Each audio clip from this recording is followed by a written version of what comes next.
digital. É rádio de verdade.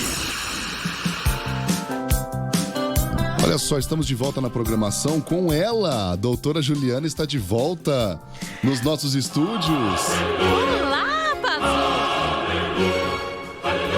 Muito bem, você esteve fora durante muito tempo. Estive, mas cá estou novamente. O Momento Entendendo Direito volta para a programação da Rádio Geek nessa nova temporada. Todo mundo feliz. Muito bem. Você tá bem? Estou bem, e vocês por aqui? Tudo bem. Se você ficou um tempo longe, quer dizer que quando você volta, você traz coisas excelentes. Exatamente. Muito obrigada. O que você trouxe? Minha parte. Agora eu entrego o bastão a você e pergunto, o que você trouxe, doutora Ju? Olha, hoje eu vim aqui pronta de Liga da Justiça, como sempre, a caráter, pra gente proteger a Amazônia. Vamos lá comigo? Bora! Então, já que a gente nós estamos tomados pelo tema Amazônia. Quem assiste noticiário, jornal, fica lá no Instagram do Brasil e do mundo, acompanha essa temática dessas últimas semanas. E pensando nisso, já que esse é o tema que todo mundo quer saber como é que funciona, eu fiquei olhando o que as pessoas estão falando e encontrei o ator do Game of Thrones lá no Instagram, o Momoa. Conhece Momoa, Gabriel? Já ouvi falar, o Aquaman. Isso. E aí o Game of Thrones resolveu proteger a Amazônia e ele fez de uma forma diferente, eu diria, mas talvez mais completa, mais adequada. Ele pede pra gente rezar para combater as queimadas, para combater essa destruição, esses incêndios.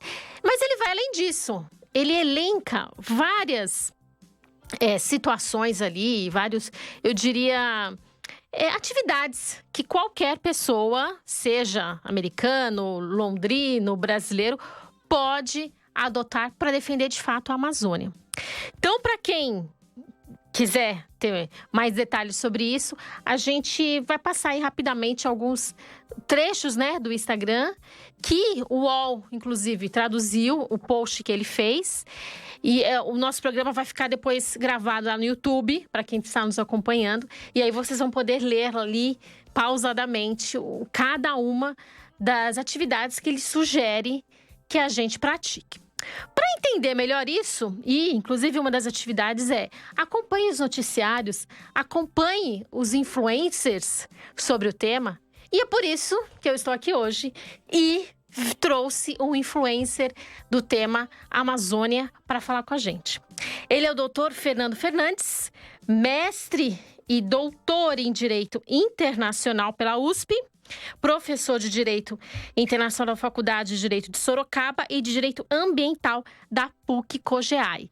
Boa tarde, professor doutor Fernando, tudo bem? Boa tarde, minha cara Juliana, tudo bem e vocês? Tudo bem, muito obrigada. Muito obrigada por ter aceito o meu convite de estar aqui nessa tarde de hoje. E para só poder explicar um pouquinho do que é a Amazônia, do que é essa proteção, além dos seus alunos, você vir aqui para os geeks de plantão e explicar. Muito obrigada, viu? Obrigado a vocês e espero atender a expectativa de vocês e dos nossos ouvintes. Claro. Então vamos lá. O que a gente quer saber, o que é essa Amazônia aí que todo mundo fala, que a gente viu lá no livro de Biologia, de Geografia, lá na 5ª, 6ª série. O que é? Tem alguma lei que ajuda a Amazônia? Como que é isso? Olha, acho que em primeiro lugar, antes da gente dizer exatamente se tem lei ou não tem lei, acho que o importante é a gente ter um conhecimento de que existe um fenômeno, vamos dizer dessa forma, chamado Amazônia. E esse fenômeno é multifacetado, porque envolve uma população específica, envolve vegetação específica, envolve um clima específico e envolve também uma influência própria em vários fenômenos ambientais, inclusive em âmbito mundial. Mas, em Minas Gerais, a Amazônia, por conta disso, é um tipo de bioma. E, como todo tipo de bioma, é um conjunto aí de espécies vegetais e animais que estão agrupados numa determinada região e que tem as mesmas condições climáticas e as mesmas, em linhas gerais, as mesmas etapas históricas, as mesmas origens, os mesmos acontecimentos. E a nossa Amazônia, no caso aí, é uma região de um bioma que contempla 9 países que cobrem a bacia amazônica, né? A vegetação cobre a bacia amazônica, que compreende 9 países, que vai desde o norte aqui do Brasil até os países limítrofes, como Peru, Colômbia, Venezuela e assim por diante. E interessante ressaltar que essa área é mais ou menos, pelo menos se estima, porque tem vários dados hoje, né, e às vezes eles divergem, mas uma média de 5,5 milhões de quilômetros quadrados cobertos por floresta tropical. É muito, né? É muito. E em relação ao território brasileiro, a gente tem mais ou menos uma estimativa que cobre 49% do território brasileiro, daqueles estados mais ali desde o Mato Grosso, subindo ali Amazonas, Pará e até uma parte do Maranhão. E dentro disso, isso e que você está colocando, o primeiro ponto que eu colocaria é exatamente esse. Existe também dentro disso uma Amazônia legal, que compreenderia uma região norte, compreende uma parte ali do Nordeste ali, que é o Maranhão, e uma parte do Centro-Oeste ali, Tocantins, Mato Grosso, etc., que é o que se chama de Amazônia Legal e que é uma área criada em meados da área dos anos 40 e 50 do século passado. E essa Amazônia Legal seria, vamos dizer assim, uma área que mereceria uma atenção especial do governo federal para promover uma política de desenvolvimento social e econômico, levando em conta as características da região, que são mais ou menos, que compreende mais ou menos 61% do território brasileiro, 5 milhões de quilômetros quadrados. Nossa, então o Brasil é a Amazônia, né? O Brasil é a Amazônia, exatamente. É muito Amazônia, né? E dentro disso, como você estava perguntando, assim, realmente precisa ter um olhar mais atento do que outras regiões, porque, obviamente, compreende um tipo de riqueza, desde em temas de biodiversidade, sociobiodiversidade e outras riquezas, inclusive minerais, e inclusive do ponto de vista das águas também, que não pode ser tratada como qualquer outra área. Ali tem que ter um modelo econômico, social, de desenvolvimento muito específico, né? Porque é uma área diferenciada, por isso que o tratamento dela tem que ser diferenciado. É isso, é muito exatamente, específico. é uma área diferenciada por essas características muito ampassantes que eu falei, de um bioma muito típico, que representa uma concentração de floresta tropical que não existe em nenhum outro lugar do mundo. A maior área de concentração de floresta tropical no mundo é justamente na região amazônica, que compreende, em média, esses 9 países aí, e que, no caso brasileiro, está mais ou menos em torno de quase 60% de todo o bioma. Dentro até que você tinha me colocado, é lógico que aqui no Brasil nós temos tem que ter um olhar diferenciado, e nós temos uma série de condições para dar esse olhar diferenciado e, inclusive, protegê-lo. Mas o que eu gosto de enfatizar, por que tem que se proteger a Amazônia? Qual a importância disso? A importância não está só no olhar internacional, que muitas vezes aqui se apregou ou não, porque isso quer dizer que vai alterar o clima, vai mudar as condições climáticas, se tiver desmatamento ou se tiver incêndios, etc, etc. Não é só isso. É que é uma riqueza tão grande de biodiversidade e de sociobiodiversidade, ou seja, que envolve questões humanas, que há estimativas que 80% dessa riqueza ainda não foi mapeada. Então, nós não temos conhecimento, em média, de 80% de espécies animais, de espécies vegetais, de insetos, e, enfim, de uma variedade de componentes ambientais e que podem se perder caso haja um desaparecimento ou um empobrecimento muito grande da Amazônia. Então é por essa dúvida aí do que está de fato ali na Amazônia que as pessoas querem protegê-la, né? Que o mundo olha para aquilo e fala, não, é melhor proteger porque a gente não sabe se tem a cura da AIDS, a cura do câncer, a cura do sei o quê. ser um novo mundo. É isso mesmo, e é por isso que nos últimos 20, 30 anos, diversas convenções internacionais, diversos acordos internacionais, sempre propagam a ideia da proteção da atual para a futura geração, sempre propagam uma ideia que tem um compromisso entre a atual e futura geração, porque muitos dos fenômenos ambientais dos componentes ambientais atuais, muitos ainda não são totalmente conhecidos e eles podem ser estratégicos para melhorar as condições de vida das pessoas no atual momento, mas também para as próximas gerações. E a Amazônia, nesse aspecto que eu estou colocando, ocupa um papel central, não é? E por isso que o governo e a sociedade, aí eu diria que um dos meios de proteção tem que ter uma integração fundamental entre governo e sociedade, aliado ao outro tripé do triângulo. Eu chamaria que é um triângulo. Você tem o governo de um lado, a sociedade brasileira do outro e a cooperação internacional do outro.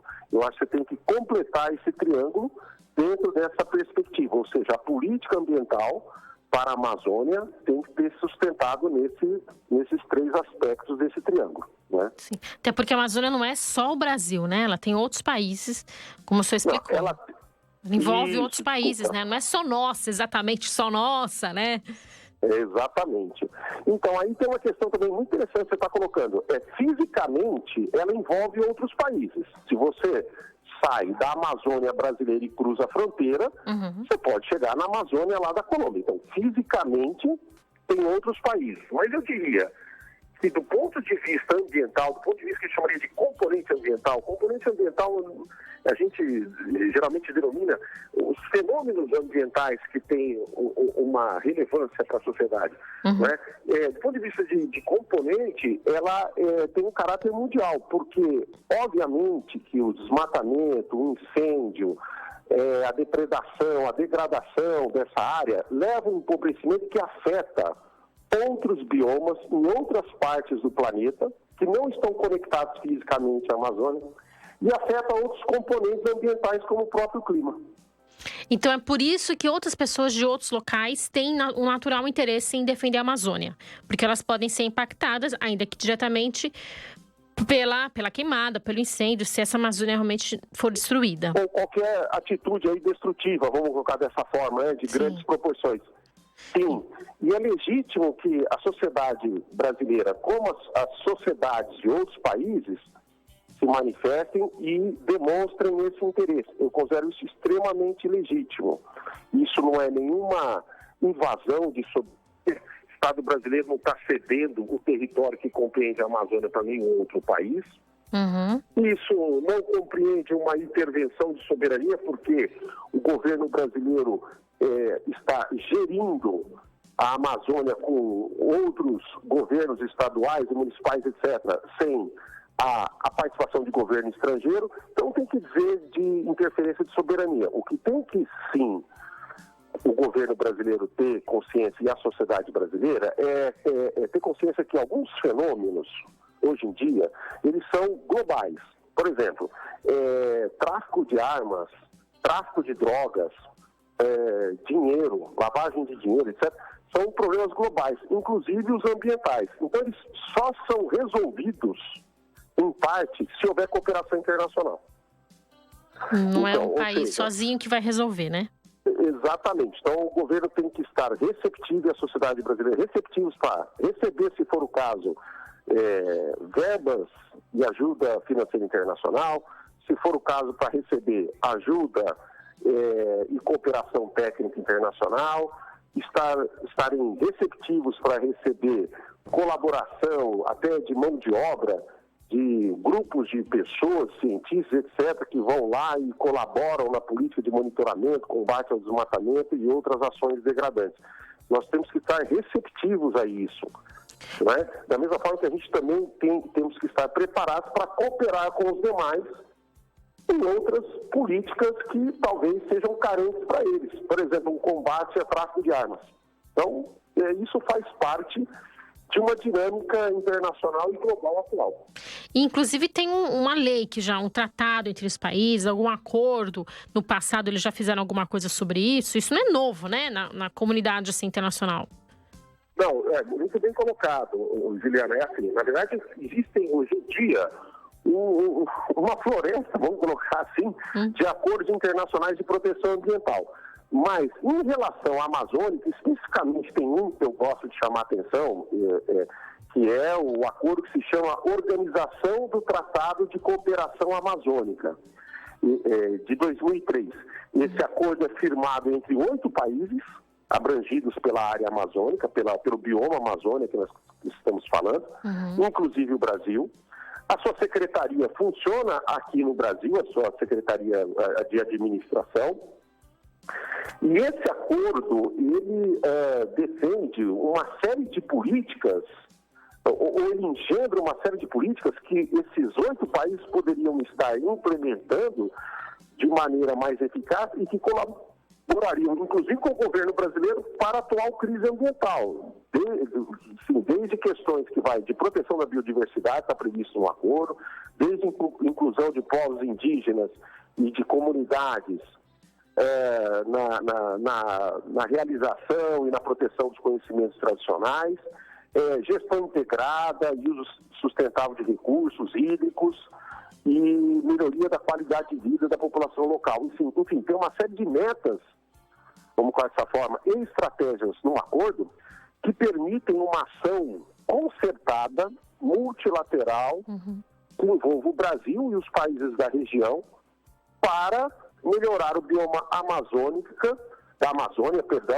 não só para o Brasil, como para esses países aí envolvidos mais diretamente. Entendi, que seriam os países aqui da América do Sul, né?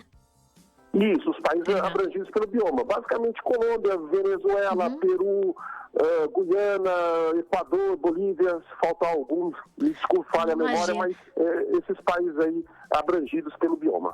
Então, no passado, esses países já montaram como se fosse um game, já colocaram as regras do jogo e o game está em andamento. E o game está em andamento. É um acordo que foi feito primeiramente em 78. Sim.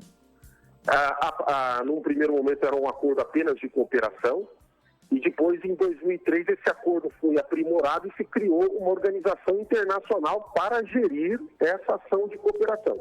Então, eu vejo no atual momento com muito bons olhos que essa organização seja provocada para também promover uma política mais integrada de proteção, porque a gente está vendo muito ultimamente a discussão do Fundo Amazônia, que os recursos o governo não aceita por razões aí de administração, segundo as alegações do governo, e outras questões. Mas ninguém está falando desse acordo internacional, ou pelo menos eu não estou vendo isso muito com ênfase, mas ninguém está muito comentando sobre esse acordo internacional e sobre essa organização que são específicos para a Amazônia e que também é uma forma de cooperação internacional muito importante para o desenvolvimento da região. Desenvolvimento que eu chamaria de forma sustentável. E aí eu também aproveito um gancho aí que você tinha até colocado do olhar diferenciado, né? Para mim é claro, por várias razões, desde a importância, inclusive, principalmente ambiental, que a Amazônia tem que ter um modelo de desenvolvimento que é diferenciado de outras regiões do país e até talvez de outras regiões do planeta, em que seja um desenvolvimento baseado na sustentabilidade e, portanto, ele tem que ter alguns pilares que são diferenciados, em linhas gerais, dos pilares que a gente vai encontrar na economia de mercado. Então, por exemplo, utilização racional dos recursos naturais, promoção de política de extrativismo vegetal, utilização dos recursos pesqueiros e biodiversidade, aproveitamento da mão de obra local e, fundamentalmente, o planejamento das atividades agrícolas e pecuárias, ou seja, a ocupação tem que se dar de forma planejada, monitorada e limitada. Para manter a floresta em pé. Perdão, não ouvi. Para manter a floresta em pé, com todas essas atividades. Para manter a floresta em pé, exatamente. Né? Então, assim, monitorada, cuidada de forma diferenciada de outras áreas. Perfeito. Então, já que todo mundo tem um natural interesse na proteção desse espaço aí do planeta, que não é só Brasil, e que pode nos ajudar muito, eu posso sair aqui de São Paulo, pegar um galão de água e ir lá ajudar a combater esse incêndio? Alguém vai me punir, vai me falar, não entra? Tem alguma limitação nesse sentido? Não, eu vejo isso, olha, e até eu devia cumprir isso. Isso é um dever da sociedade. É um dever da sociedade, porque eu vou colocar da seguinte forma. Porque, na verdade, tem setores da sociedade que estão lucrando com isso. Quando há desmatamentos e incêndio, há um setor que está ganhando com isso. Ele está ganhando às custas da degradação sobre o próprio resto, sobre a outra parte da sociedade. Ele desmata e colhe a madeira ilegalmente e vende no mercado ilegalmente e ganha muito com isso. Ele incendeia, ele prepara a área para pasto e facilita um trabalho que seria muito mais caro se ele fosse fazer um certo preparo do pasto dentro de uma sustentabilidade. Então, assim, tem setores que ganham com isso e ganham de maneira ilegal, ilegítima, né? Por isso que é importante. Dentro do contexto atual. Então, assim, a sociedade tem que reagir, tem que participar disso e vale a pena ir lá, se for o caso, é isso aí mesmo. Ajudar a combater o incêndio, não só da sociedade brasileira, como a sociedade de outros países. Mas só queria fazer uma questão importante aqui, que é o seguinte, que ao contrário que muitos dizem, o que eu estou dizendo não é que eu sou contra o agronegócio, pelo contrário, sou muito favorável. É que ali o agronegócio tem que ser trabalhado em outras condições. E aí há um setor, não só de agronegócio, qualquer um, né? Qualquer atividade. De qualquer outra, de garimpeiro, de industrial, de empresário, do que for, de qualquer pessoa, há uma camada, infelizmente, da sociedade que vem ganhando de forma ilegal e ilegítima com o que está acontecendo. É isso.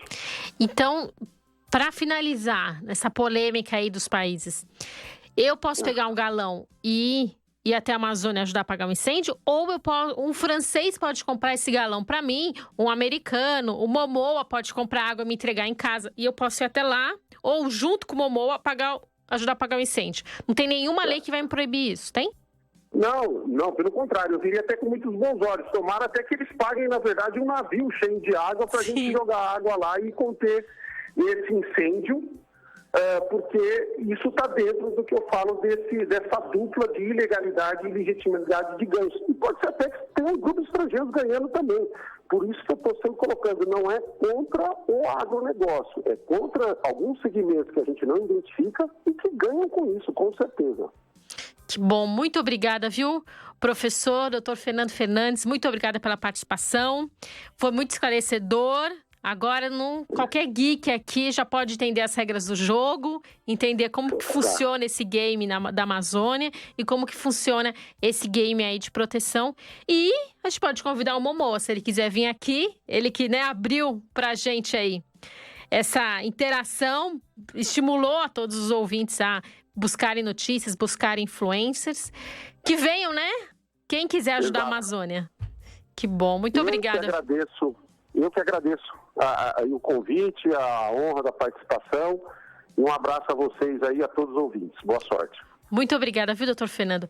Quem quiser acompanhar mais ainda, rever, mandar para os amigos, essa entrevista fica gravada no YouTube, no canal da Rádio Geek. É só acessar e compartilhar, que com certeza é muito esclarecedora para os geeks do direito e para os geeks de todas as áreas.